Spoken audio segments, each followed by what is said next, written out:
Welcome back to Living with Pilonidal Cyst Disease. If you're new here, my name is Ashley, and I started this podcast to share my personal experience living with pilonidal cyst disease.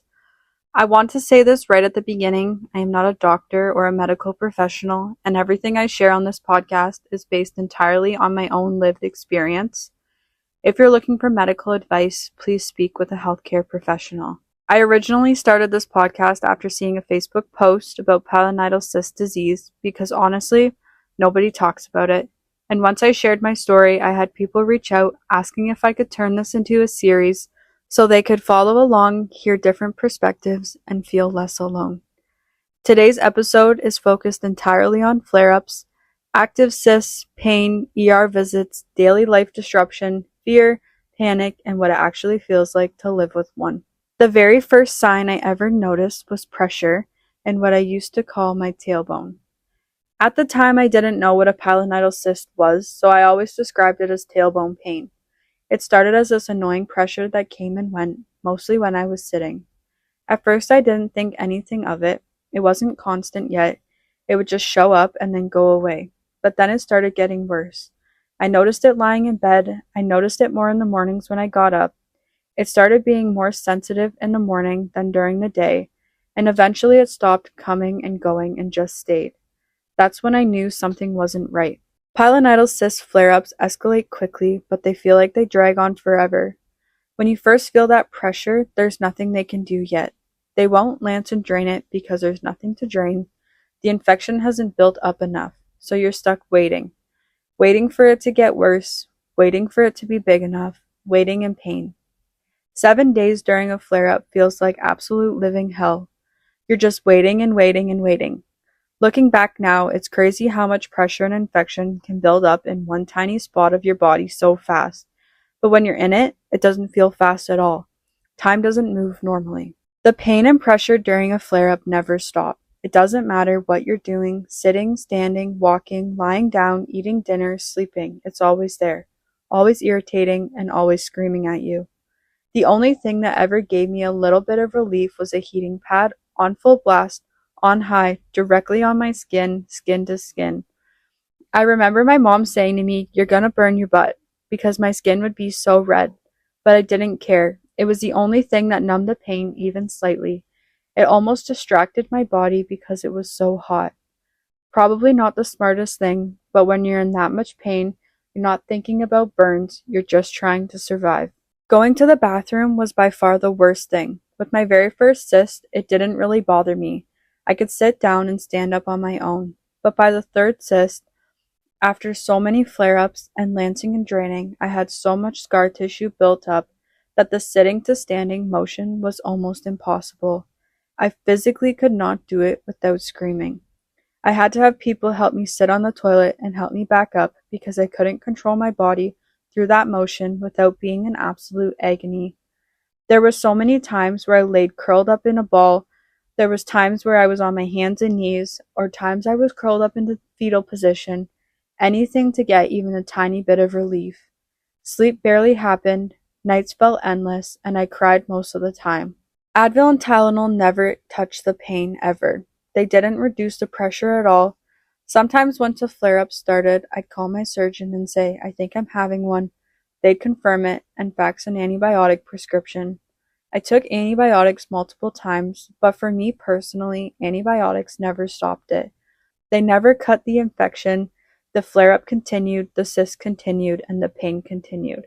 And I was just stuck waiting.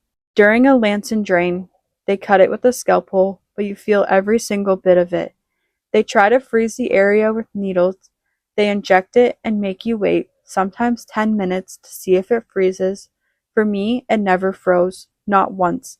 I felt every cut and I felt every squeeze. When they press with their thumbs trying to force all the infection out, you feel everything they're squeezing out of your body.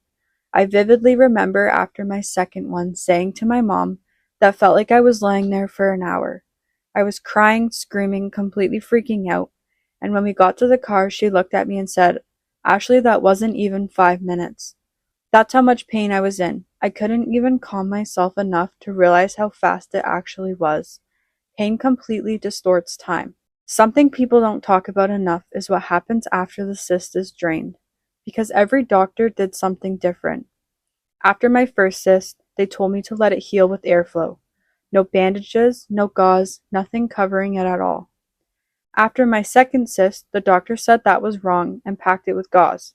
I had to go see a nurse every other day for 8 weeks to have it changed. They slowly reduced the size of the packing as it healed from the inside out.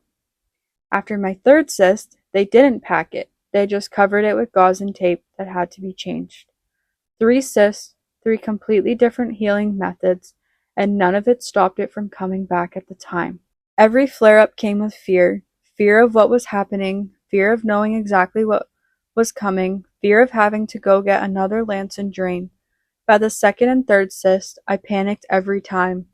I would say to my mom, I really hope it drains on its own because I really don't want to go. But every single time we had to go, I got angrier with every flare-up. Why is this happening to me? Why does my body hate me so much? Flare-ups didn't just hurt, they consumed my entire life. From the moment they started to the moment they ended, everything revolved around pain.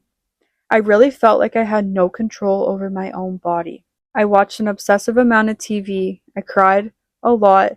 During flare-ups, I hid. I didn't talk to anyone outside my family, the people who physically watched me go through it. Once I discovered the pilonidal cyst support group on Facebook, that helped more than anything. Talking to people who were going through the same thing made me feel less alone. My family was incredibly supportive. They were amazing, but they didn't fully get it. They'd never had one. They couldn't understand the pain in their own body. They listened, they tried, but they couldn't understand every single thing I was feeling. But that group could. This episode matters because flare-ups are when people feel the most scared and alone, especially if you don't know anyone else who's gone through this. You can't just talk to people and have them say, I understand, because they don't. If you're listening to this in the middle of a flare-up, I hope hearing someone talk about this honestly makes you feel a little less alone. And my inbox is always open if you need anybody to talk to. If you're in a flare-up right now, what's the hardest part for you today? I share all of this because pilonidal cyst disease is so much more than just a cyst. It's the beginning, it's the middle, and it's the after. It's physical pain, mental stress, anxiety, body image, and long-term adjustment. This is my experience. Everyone's journey is different.